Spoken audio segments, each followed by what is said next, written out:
Hello, everyone, and welcome to the Real Steel Podcast, where we talk all things Pittsburgh Steelers. No BS, just the real steel. I'm your host, Jeff, and I'm joined by my co host, Polt. And today is our mid-season bye week episode. No game for the Steelers last week, so we're still sitting pretty at 6-2 atop the AFC North, and it's been a good week. We got the chance to rest a lot of our players. Some guys working back to get healthy. I listened to the Mike Tomlin press conference today on Tuesday, and sounded like all good things. We have a really, really big game coming up against Washington, which we'll talk about in a minute, but other than that, we came to the trade deadline and made a couple moves. So lots of things to talk about on this bye week episode. Polt, how you doing over there? Yeah, I'm doing well, man. It was another good Sunday of relaxation and not having to worry about the Pittsburgh Steelers playing football, which I did enjoy, I will admit. But I'm happy to get back into it. It's kind of weird. I feel like we've never, or we very rarely have a bye week right in the middle of the season. We're Mm-hmm. usually really early or really late. This year we actually have a bye week in the middle of the season, so I'm excited for that. We also get two mini buys moving forward later in the year. So I think the schedule is actually kind of working out in our favor and gives us, like you said, some opportunity to get some guys back from injuries. So, yeah, I'm excited to break it all down with you. Yeah, works in our favor in terms of how it's been so far, but like we've talked about before, this back half of the schedule is rough, Yeah. which we'll go through. We'll go through maybe our record predictions and everything we went through. But first and foremost, I want to talk about the two moves that the Steelers made today because to me, it seems like what's happening here is whether or not everyone's all gung ho about these two moves that the Steelers made. The fact that we are making moves at the trade deadline and making multiple moves shows me that, there's belief in the front office that we're contenders here, which is pretty exciting. So Yeah. let's jump in right away. The first move the Steelers made that got announced this afternoon was an acquisition of Mike Williams, wide receiver from the New York Jets. Mike Williams is a guy who we were kind of in talks with, I would say, in terms of bringing on to the Steelers at the beginning of the season. I think a lot of people thought that he was going to be the wide receiver too for the Steelers this year, and he ended up signing with the Jets. Hasn't done much with the Jets. And sure enough, after the Jets acquired Devontae Adams, he comes our way for just a fifth rounder next year. So, what do you make of this trade? Because I have a couple initial thoughts and reactions.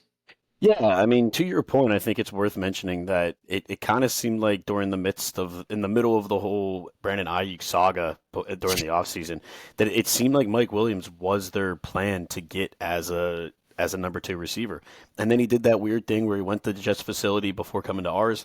He had a meeting scheduled with us, and he just never left the Jets building and signed with them. And so, obviously, the Steelers have had their eyes on him all offseason, so that has to make you feel a little bit better. And we got him for a fifth round pick. I think we have two fifth round picks. We traded our later of the two fifth round picks. So very, very low cost to get him. And I mean, if you want to talk money too, I think it's a $627,000 salary the rest of the year, with some bonuses potentially each game he plays. But I'm excited about it. I initially, when it was brought up we might trade for him, I didn't feel that good about it. Like you said, I think this should have happened 3 weeks ago when we played the Jets. I thought that he was going to be a Pittsburgh Steeler after that game, but I feel good about it. I think the Jets situation was a bad situation for him. Obviously, their offense hasn't been good. He doesn't really fit the quick pass, don't throw it downfield sort of offense. But he does fit the air ball, throw it downfield offense that Russell Wilson wants to run. Mhm. And I think he gives us that second dynamic wide receiver down the field. Right now, it's only George Pickens who's catching deep balls. I know Van Jefferson had a good catch on the last game, but it's really just George Pickens. And I believe that Mike Williams, if he can stay healthy, has the ability to still stretch the field and maybe give us a threat outside of George Pickens to take the top off the defense. So I think this could help the whole offense, the offense as a whole, right? If you hit one of them a game, two of them a game, I mean, it's going to make the defensives think about it, and that's a type of player we haven't had. Yeah. I mean, look, on paper, this is something that we've talked about as a need for the Pittsburgh Steelers is that Yeah, true wide receiver too. Mike Williams was definitely a true wide receiver too behind Keenan Allen in the Chargers organization for what, 6 or 7 years.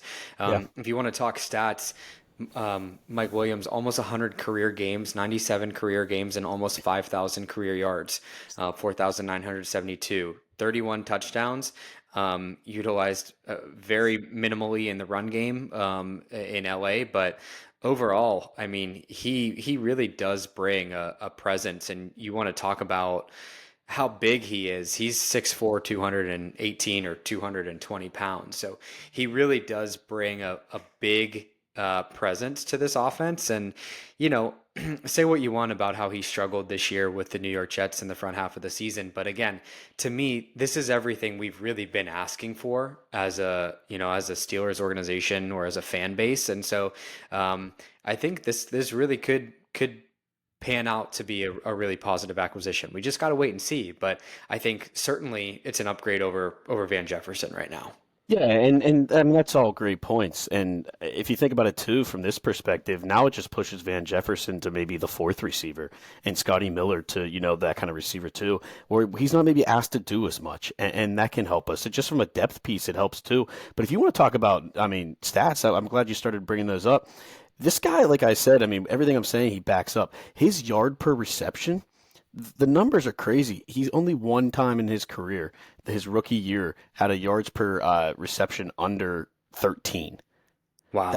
That's a lot. And this year he's averaging 13.8 yards per reception. If you want to do yards per target, it's 8. He hasn't had a year under 8. This year's 7.9 since his rookie year. So this guy is always getting deep balls, taking the top off the defense, and trying to spreading the field out. I think you mentioned he had 1,000-yard receiving seasons. His biggest issue has been he can't stay healthy. But when he does, he's been very successful with the Chargers organization. And I know he's coming off an ACL last year. I do wonder if their reasoning for waiting a couple more weeks was to see how he did in these last couple games. Fair. And to see how they feel about his knee. And I know Aaron Rodgers is going to say something good because he kind of has to, but he was on the McAfee show today when this trade got announced, and he said that he's getting better and better each week.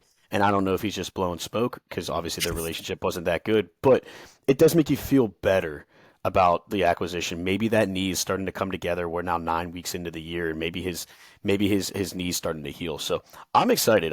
Like you said, it's very minimal risk for potential really high reward.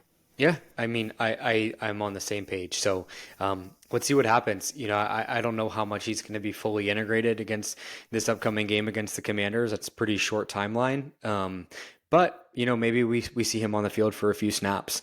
See what happens. I think we should mention this.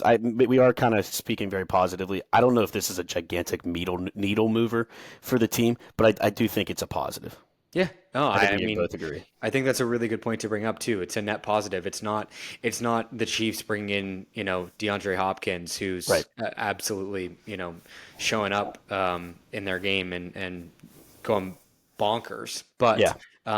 I think it does definitely help what we need, and maybe it gives Russell Wilson that extra piece that he had with Tyler Lockett, that he had in Seattle, Right. or that he had with some of his other wide receivers. So we'll see what happens. I'm excited for this. But not only did we make a move on the offensive side of the ball, we made a move on the defensive side of the ball too. And I think you could argue that maybe we're even a little bit more excited about this acquisition. We acquired Preston Smith for a seventh rounder. He's a defensive end coming from the Green Bay Packers.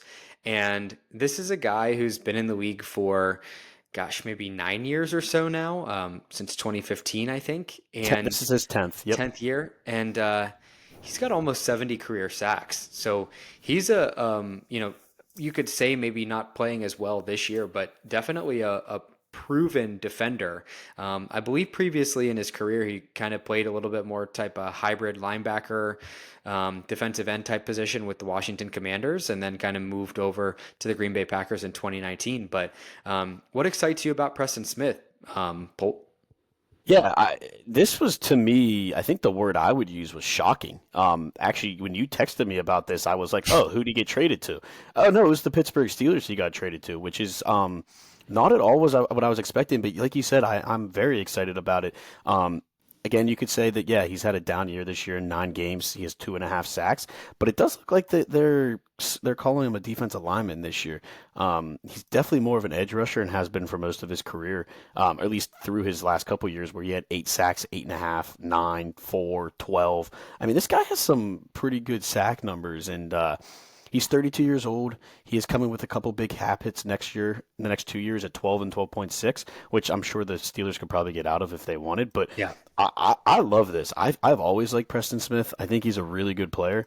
And we got him for a seventh round pick, which again, we talked about low risk, high reward for Mike Williams. I think this is extremely low risk, high reward. I think we're only paying $2 million for him this year. And depth is a huge piece, especially at the edge rusher position. And we've seen two of them go down already this year, Nick Herbig and Alex Highsmith. And we were kind of waiting for somebody to step up or who was going to be that next guy. And we never got one. DeMarvin Leal's out too. Now we have four really, really good edge rushers. And we could have a rotation there and maybe spell TJ Watt, make sure he doesn't get hurt. Alex Highsmith, Nick Herbig. I think this is awesome. And it's a move I wasn't expecting, but I'm very happy about. Yeah, I was going to say exactly that. The depth that we have with those four players is, I think, by far above any other team in the NFL.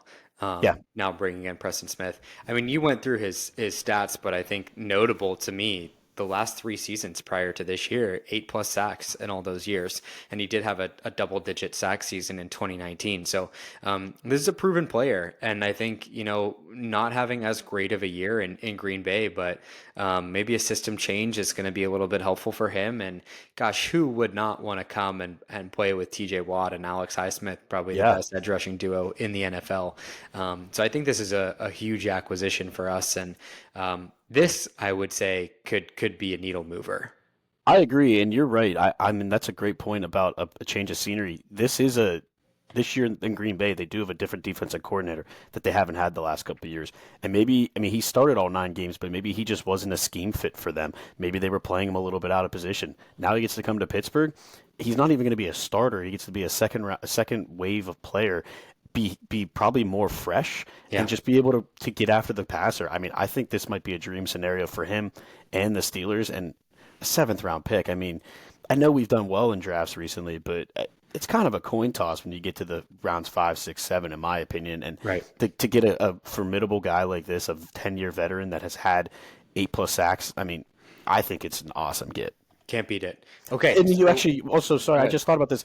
These were the 2 positions that we were most worried about coming in. I think maybe not edge necessarily, but we signed Marcus Golden in the offseason thinking he'd be the number 4, and then he unexpectedly retired. So it kind of put us in a depth bind. Receiver was another position we were worried about depth. I think we just improved our depth at our 2 worst positions in that category. Yeah, for sure. Great points. So, all right. Sorry, we can move on though. No, you're good. I mean, I think wrapping it up here in summary, right? Steelers make 2 key moves, and I go back to what I said very early on is that the fact that we made not 1 but 2 moves right up until the trade deadline, I think shows you that the front office here is making a push, right? They feel like there's potential and reason to invest in this year and see what becomes of the team. So I'm happy and I'm excited. I'm really excited to see how these 2 guys get integrated into the team.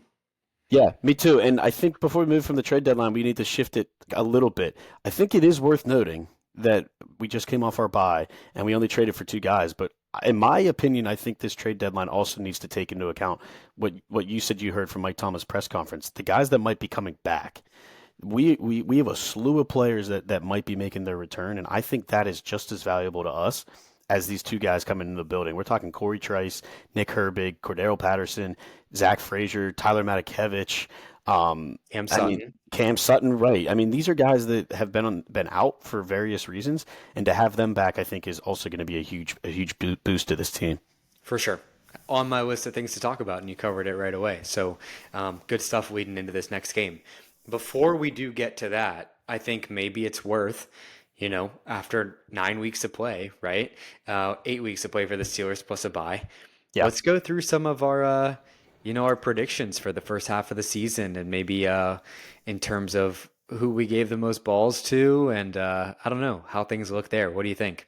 Yeah, I like that. So I will say, didn't prepare well enough. I should have got all the yardage numbers that we had predicted, but we could consider doing that on the fly. But in the moment, we could talk about balls of steel, and I think the obvious winner here so far this year is you've only picked him twice though. Chris Boswell. Mm-hmm. He's been your main guy. For me, I think expected.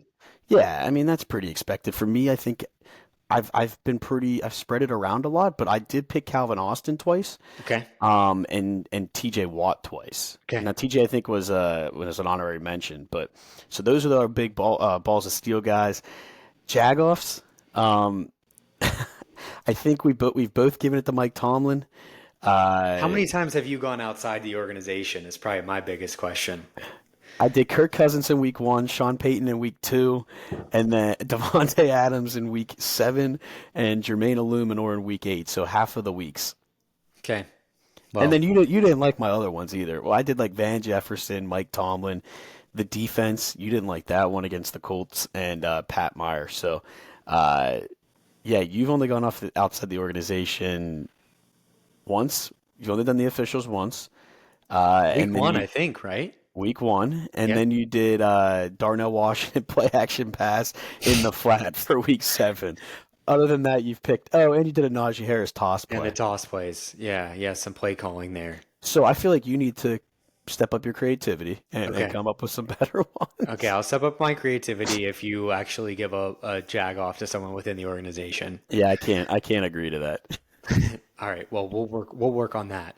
Um, I want to talk record and season prediction, and I also want to talk if you have those kind of the over unders or the season leaders that we talked about because I have up here kind of our stat leaders for the season in Oh, terms of cool. where things sit. And I know we went through and talked about whether certain players were going to hit certain marks or Yeah, not. yeah, I have all of Um, that. Yep. so let's do that, and then let's go to our season prediction because I'm actually going to give you the chance to make any adjustments to your second half of the season if you want. I'm going to see if you want to hold true or make any adjustments Okay. because I might. We'll see. Do you want to give a balls of steel and Jagoff for the first half first, or just you pretty content? I don't know. I mean, I think mine would be so predictable. I said it on the last episode. I couldn't not give my first half season balls of steel to Chris Boswell. 23 field goals on pace through the first 8 weeks of the season to break the NFL record, which I believe is 44 in a season. Obviously, with the bye week now hitting, he's second in the NFL, I believe, actually behind Washington's kicker, who notched on a couple. I think he has 25 for the season, if I'm correct. But just what Chris Boswell has brought the team in terms of consistency. He only has one miss, a long miss, north of 50, consistent on his extra points. And yeah, I think he really carried the team, I think, through a lot of the inconsistencies that we had in terms of the offense. Um, Yeah. so yeah, I mean, expected, not exciting. Sorry, very low creativity, but just someone that I think is really well deserving of a first season Balls of Steel. Yeah. I uh I wanted to kind of do this because I think I do have a pretty creative one that you would probably never have expected. I would personally give it to Dan Moore. No, Our okay. starting left tackle, I never in a million years thought I would give it to him, but he's actually been the only offensive line starter to play all 8 games this year. I think that's really important to say. Through 8 games this season, he's only allowed 14 pressures per PFF. Through for 8 games last year, he allowed 28. So half the amount of pressures he gave up last year, he's given up this year. So I just thought it's worth giving Dan Moore a little bit of credit. We've always been out on him, but he's had himself a pretty darn good year. Yeah, and you know what? If there's one other player that I think deserves a shout out, maybe someone that doesn't really get talked about as much, would be Deshaun Elliott. Deshaun Yeah, Elliott has great had one. a really, really good first half of the season. He's leading the team in tackles, I believe, 58 total tackles. But he's been rated very highly by PFF, both in terms of I think his run grade and playing really well back there at safety with Minka. So Yeah, um, I think Deshaun Elliott is someone that probably has gone a little bit under the radar for us. Maybe we haven't talked about him as much. yeah. Single game stats maybe haven't been as flashy, but in aggregate, this is a guy who has performed really, really well for the team, and I think that's definitely worth mentioning. In your defense, you did give him a balls of steel in week 2, Oh, so I good. did. So Okay, good for cool. you. Good Yeah, stuff. There you go. yeah. That makes sense. All right. So do you want to do schedule predictions or our over unders? Let's do stats. Let's go to our Okay. over-unders. And do you want me to read through kind of who our stat leaders are right now, or do you want to kind of go through this as you go through each of them? What do you think? Let's go through each, Yeah, go through what you have, and then I can kind of fill in any gaps I here. like that. This one's a pretty easy one, um, due to injuries, but it was more rushing yards, Najee or Jalen Warren. Easy. Obviously, that's Najee Harris. We both said Najee. Okay. And Najee's currently sitting at 592 yards. Definitely on pace to break that 1,000 mark. He's had three back-to-back 100-yard games. Worth mentioning, right? So Yeah, 136 carries and 592 yards for an average of 4.4. So averaging about 75 yards a game, 74 yards a game. Hopefully that goes up a little bit. The first few games were a lot lower. So yeah, so we'll see. Again, tough half of the schedule to play in terms of some of these run defenses we'll be facing, but yeah. never know. On pace for 1,000, I would say pretty easily. And that was the next question. Will Najee Harris have over 1,000 rushing yards? We both said yes. Okay. So hopefully he sticks to that. All right, that was our running attack. Did you want anything else with the running No, backs? I'll just mention here our second leading rusher is actually Justin Fields, 230 yards in 6 games for Justin Fields. Yeah. Jalen Warren only has 151 yards. We know he was out for a couple games, so 6 games played for Jalen Warren. I would say we'll see if Jalen Warren cracks that maybe 500-yard mark. I'm not sure what it'll look like from an all-purpose perspective either. He has under 100 yards receiving. 67, I think, is where he sits right now. So we'll see what happens with Jalen Warren and again with Cordell Patterson coming back too. Might not see as much of that, but worth mentioning. I'm glad you pointed that out because he's actually played the same number of games as Justin Fields and has 14 less carries, Jalen Warren, that is. So he's definitely not been healthy. Hopefully now coming after the bye week, he gets healthy. All right, moving to the receivers. The next question was Pickens over or under 1,000 receiving yards. Yeah, and we both said over, right? Correct. Currently, Pickens sits 548 for the year in 8 games, so that definitely puts him on pace to break that as well. I think what stands out here, 35 catches, but one touchdown on the season for George Pickens. So I think we had a touchdown question in here later, maybe, but something that definitely stands out to me is that we have 8 receiving touchdowns on the year in 8 games, so averaging one a game. And we know that that's been definitely weighted a lot more towards the most Yeah. recent games that we've had. For what it's worth, in terms of rushing touchdowns, 8 of those on the ground as well. So averaging one rushing touchdown and one passing touchdown a game. Justin Fields has 5 of those rushing touchdowns. So Yeah, that's crazy. yeah, maybe we see him more in red zone packages like we talked about. Who knows? But Yeah. I think that's something that's worth mentioning too. So I think this next one, looking back on it, it's a pretty darn good question, especially because of our answers. It was who was our second leading receiver? It's a barn burner. Sure Mike, is. go ahead. Sure You want to is. give it out? Yeah, because right now, Pat Fryermuth has 264 yards on 26 catches. Calvin Austin is, quick math, 7 yards behind at 257 yards. Granted, only on 14 catches. Both of them have 2 touchdowns for the season, but that is a neck and neck race. And now you got to wonder what Mike Williams is going to bring into that as well. And you said Pat Fryermuth, and I said Calvin Austin. Yeah, so that's going to be, we should place a friendly wager on it. I mean, That's actually pretty good. I mean, 7 yards halfway through the year is pretty close, so I like yeah, that. yeah. The Mike I, Williams situation will change it. I do agree. Yeah, maybe so here you go. This is a prediction. I guess I'll throw this one. Will Mike Williams have more receiving yards by the end of the season than Pat Fryermuth and Calvin Austin? What's he coming in with? He's coming in with 166 yards, so about 100 behind Pat Fryermuth. Wow, that's a good question. I'm gonna go with yes. Yeah, you think he's really going to be leveraged in this Yeah. for deep balls and kind of rack up here in terms of average yard per catch, I think is what you're going with. Yep. I think that's the safe choice for the sake of it. Just to disagree, I'm going to say no. I really think that we're going to continue to use Pat and maybe leverage him even more so. You look at what Travis Kelce did in this Monday Night Football game with, I think he had 12 catches or something like that for Yeah. 100 yards.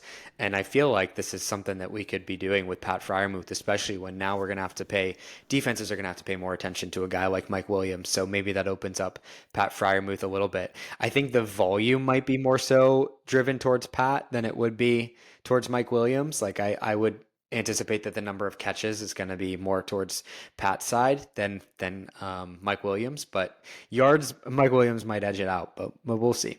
Yeah, it could open up Calvin Austin in the slot. He doesn't really have to play as much outside, too. We'll see.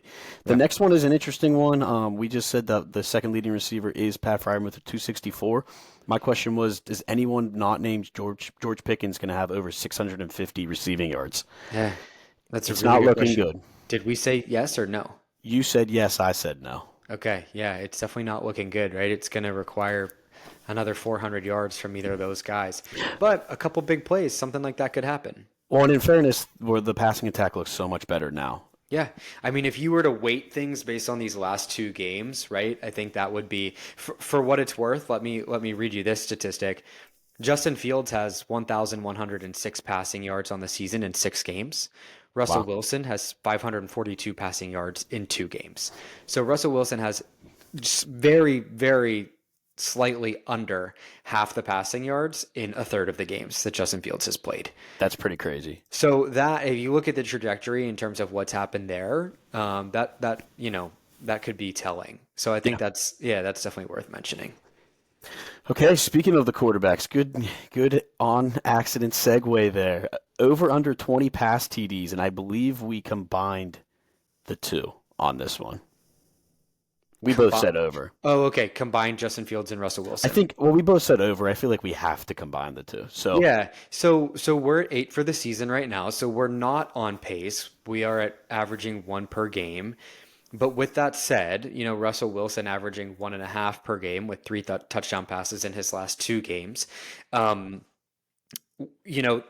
would bring us to, gosh, if we just did 8 and then 9, you'd be at 17, right? And so if you take that 1.5 average over 9 games, that's probably going to bring you right at or above 20. I think what's worth mentioning here is that we kind of, I wouldn't say undermined, but kind of have discounted the rushing touchdowns, right? We have 6 rushing touchdowns from our quarterbacks.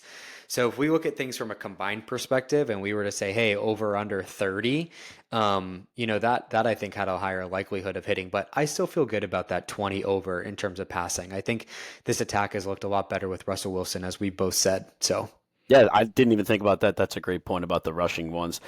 This next one, we'll see. Maybe we'll get the 20 pass TDs, right? I mean, I'm hopeful. Russell Wilson looks better, so we'll see. We both got this one wrong. Who will be the quarterback week 10, which we will talk about in a little bit. We both said Justin Fields. You said Justin Fields will be playing by week 5. I was right. He did play week 5, so you were right. I said Justin Fields would be playing week 10. Both of us were wrong. Yeah.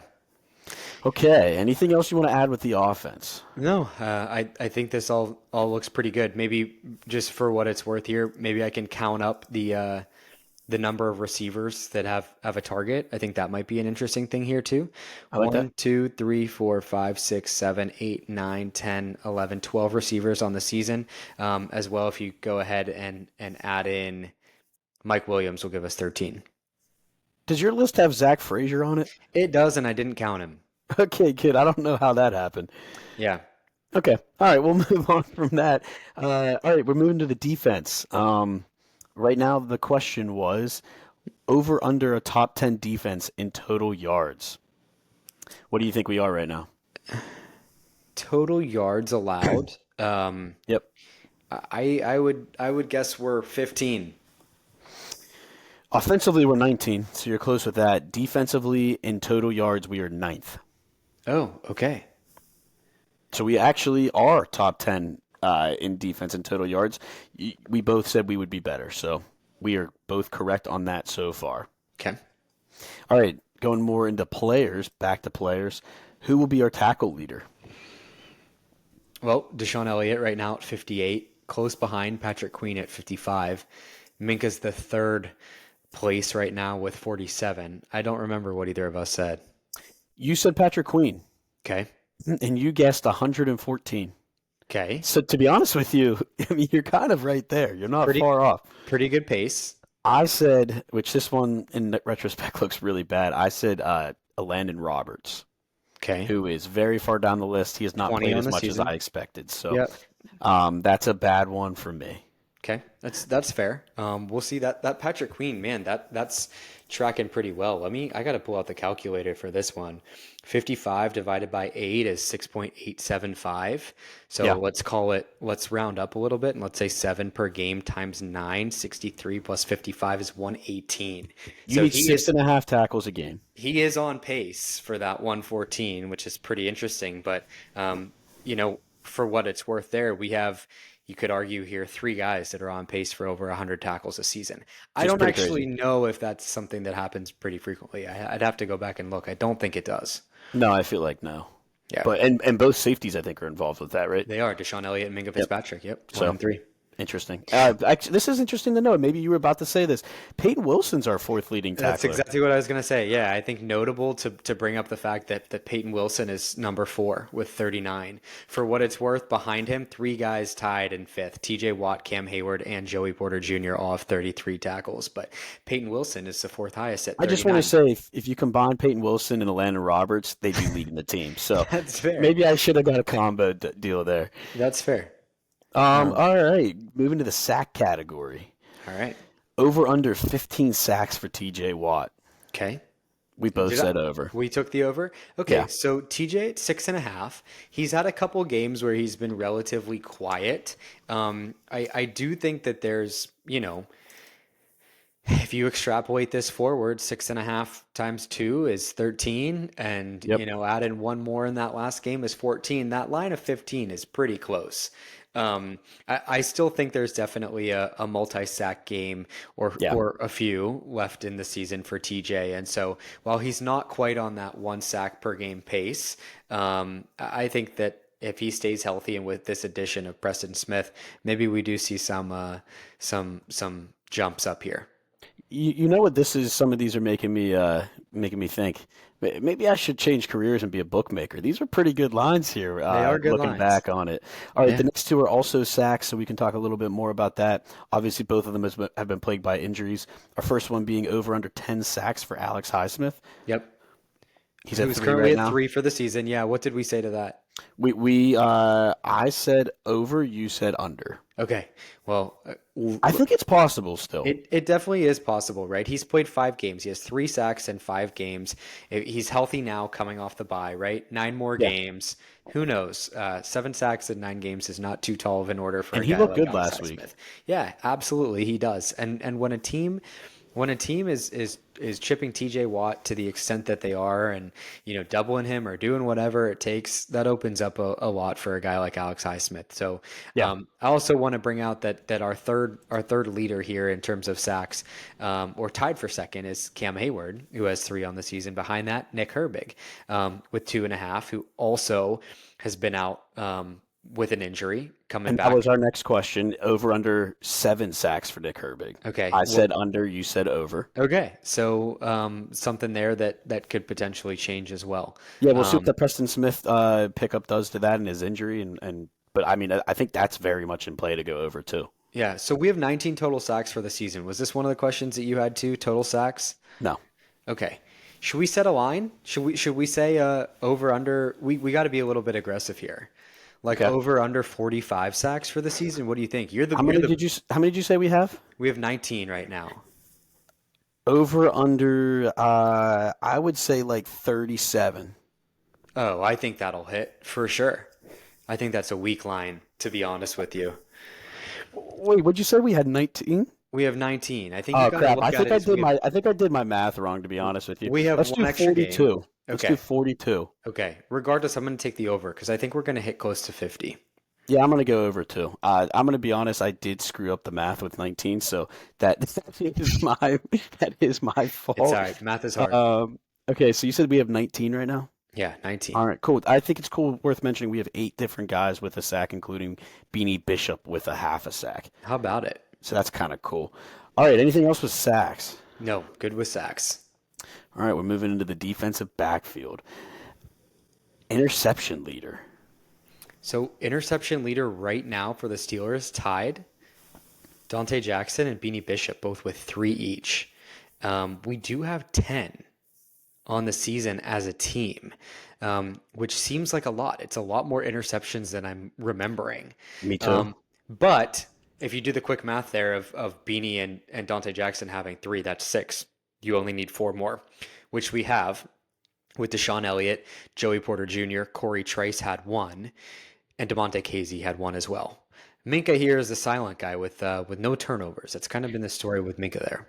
That's been probably the very most disappointing thing of this entire season and the thing that needs to turn around the most, in my opinion. And I might be saying that partially because I was super high on Minka. I chose him to be my interception leader. I also, the next question was over under 4 interceptions for Minka. I said over, you said under.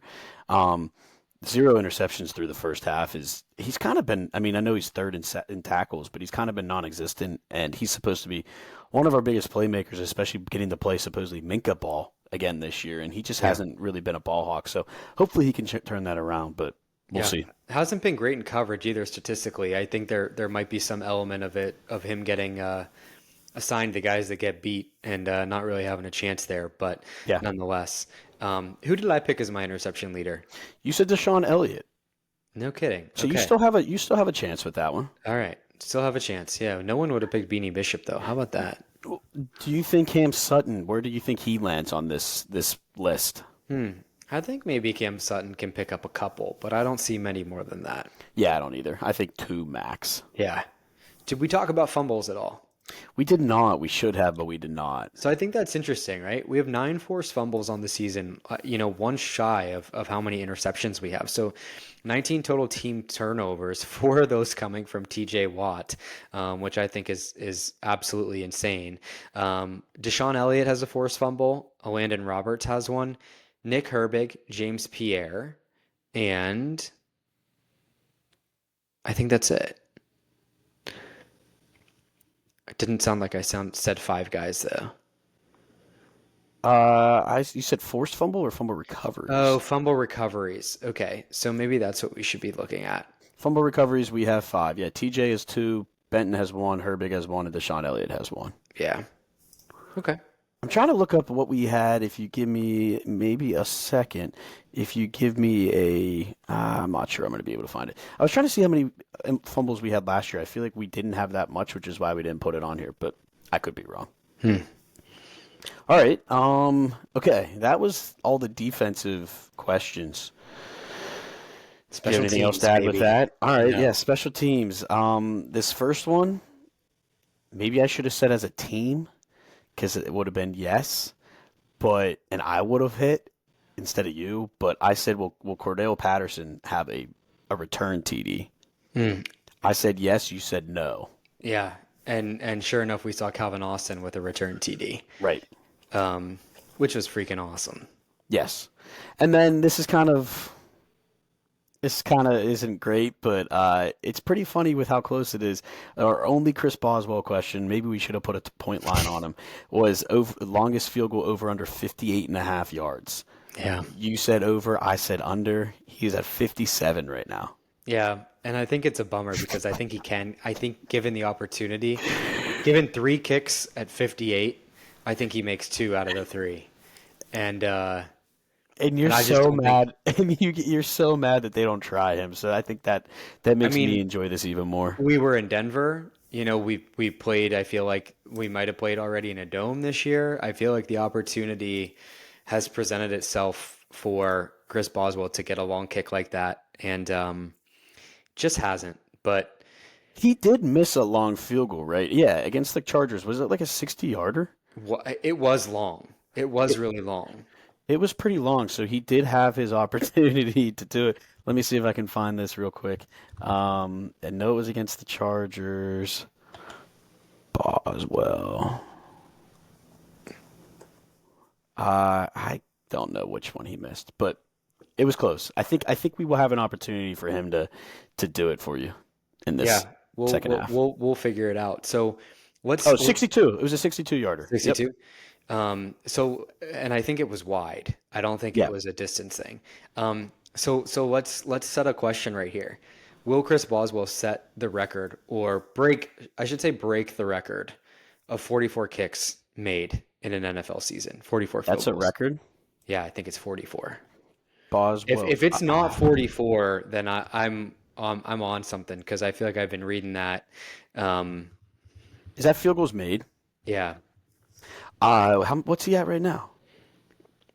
He's at made 23. 23. David Akers in 2011 made 44.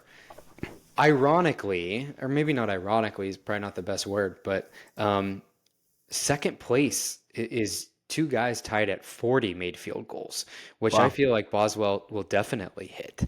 Um, so the question is, will we get 44 field goals? My answer? No. No?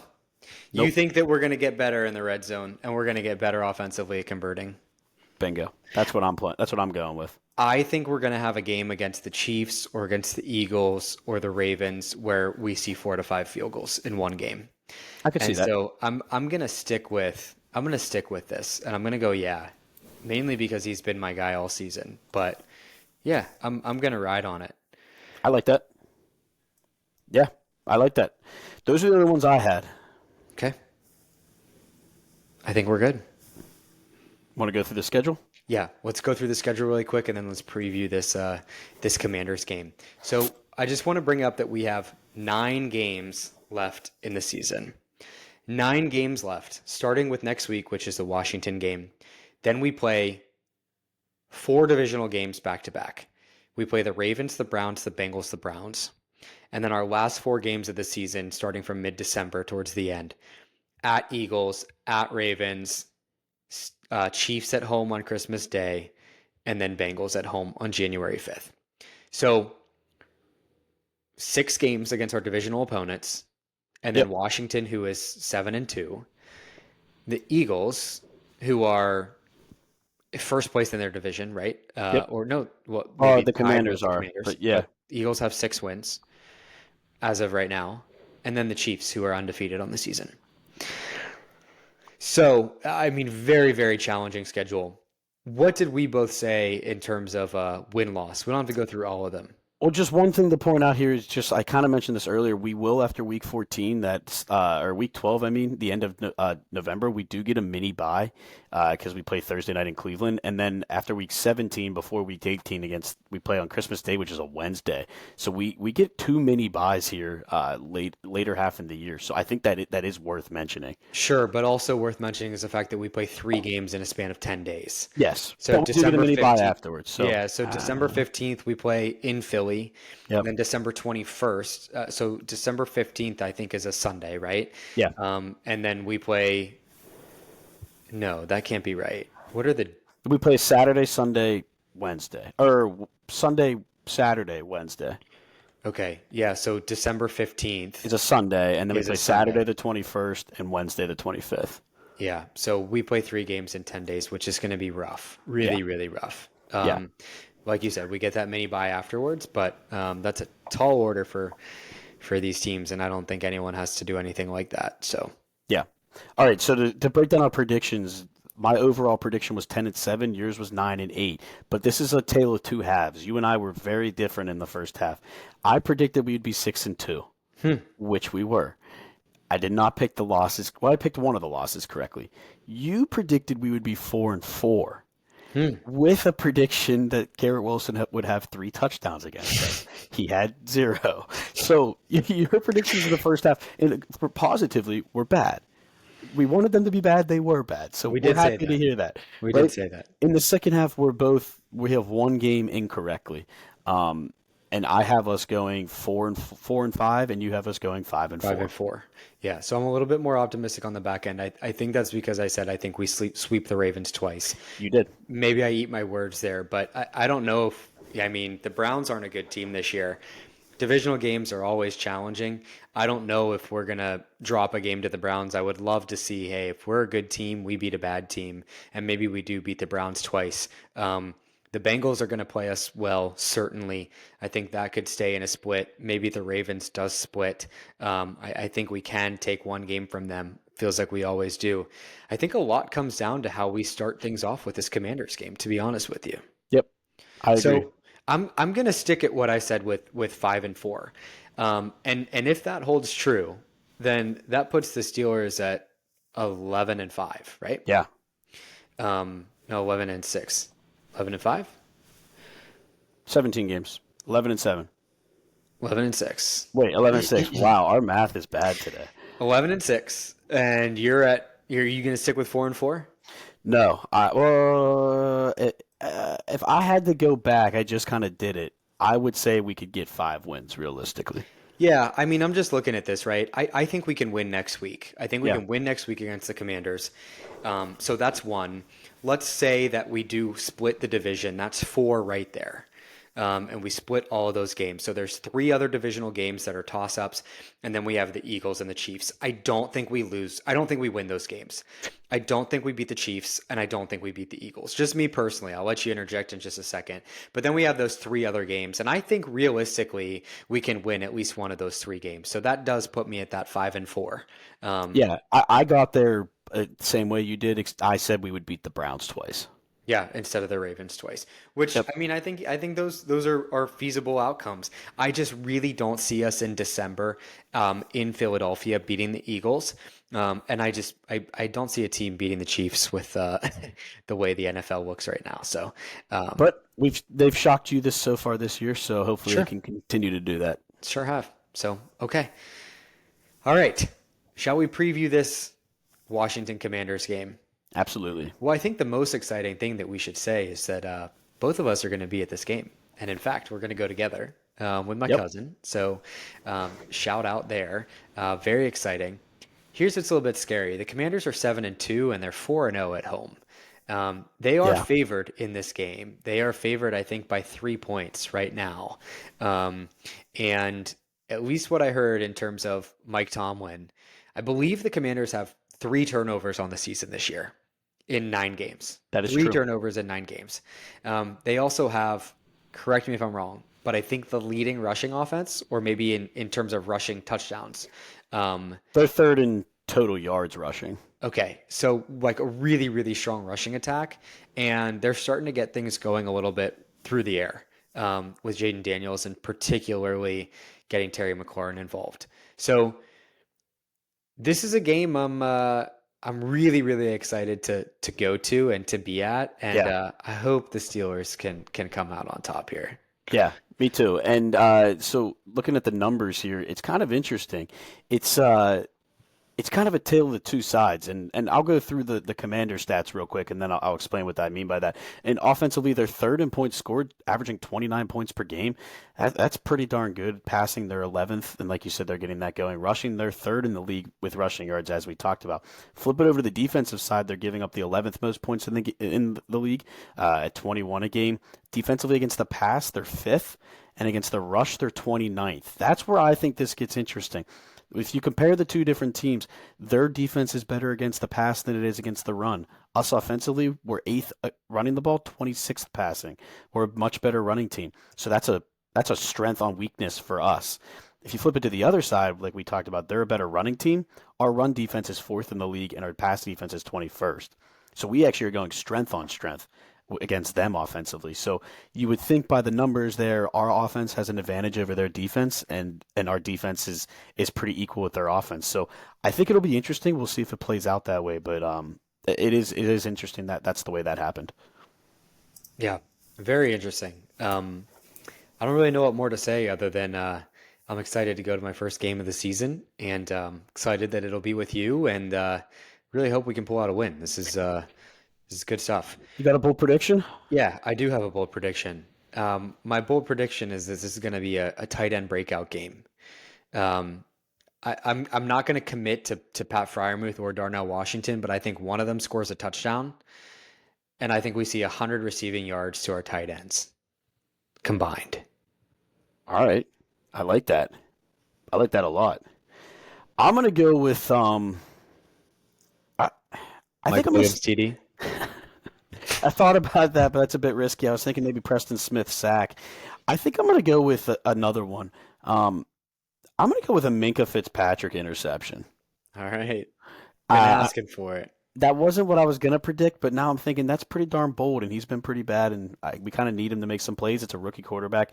Hopefully, he can read his eyes and make a play there. So I'm hoping Minka Fitzpatrick. I do think we're going to need a turnover to win this game. So Yeah. hopefully, we can force one. My score prediction, of course, I'm going to pick us to win the game. Hell yeah. Um, I'm picking us 27-24. I think it's going to be a actually a high scoring game for the Pittsburgh Steelers, 51 total points, and I think I think we win. I love it. I'm looking forward to getting all these guys back from injury. Yeah. I do think that there's a potential we can see Justin Fields integrated in some capacity Yeah. in a red zone scheme. Um, Zach Frazier should be back under center. We'll have some more offensive line depth. Cordell Patterson, another guy we can mix in. We talked about our edge depth here. This is going to be a really, really exciting game. Hopefully, the Steelers can come out and deliver. And I am going to give you a stat of the week to close things out. My stat of the week is the Steelers are under Mike Tomlin 13-4 after the bye week, and we've won 7 straight in a row. Wow. Last time we lost was 2016 off the bye. That was a loss in Baltimore, and I believe Ben Roethlisberger was hurt. Wow. So I did not know that. That's a good one. yeah, so 7 in a row after the bye. Steelers are a strong team coming off rest, but 13-4 total under Mike Tomlin. So let's hopefully get that to be our 8th consecutive win after the bye. I'm excited. I like that. Cool. All right. Well, we thank you as always for listening, especially to our little mid-season recap bye-week episode.